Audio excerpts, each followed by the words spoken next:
Here's how to wire up a UHF to your four-wheel drive. Now let's go over what you get in the box. We get the aerial. The aerial is going to be mounted on the bull bar, of course. It's going to then run through the grille, through the engine bay, through the firewall. Once we're in the cab, this is where the speaker is mounted. Now it's important that the speaker is mounted kind of where your left knee is going to be if you're the driver. So then the footwell can amplify the sound of the speaker. All right, now the speaker needs power. It's got a power and ground. There's a few ways you can wire these up. I'm just going to wire it to my main battery.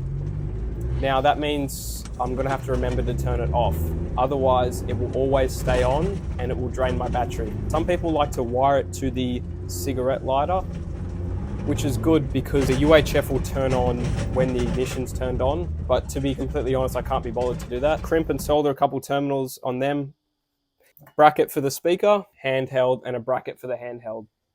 Step, you want to figure out where everything's going to go. With the handheld, someone's already had one there, so I'm just going to use those existing holes. And just imagine yourself driving and grabbing it, you know.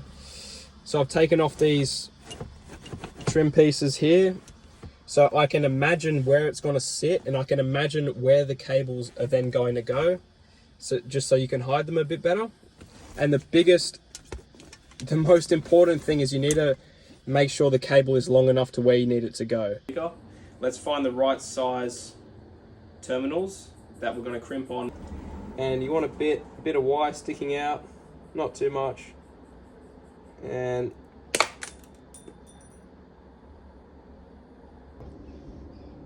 so yeah, a little bit sticking out and about there. Just doing a little tester here. Got it hooked up to the battery. See if it turns on. Awesome. All right, so it works. Let's route all this stuff through the firewall and into the cab. What I've done is I've taped it to a piece of wire, and I've just electrical taped the end of the antenna just so it protects it, and so that isn't as too sharp. And what I'm gonna do is I'm gonna push that wire through the firewall, through the hole there.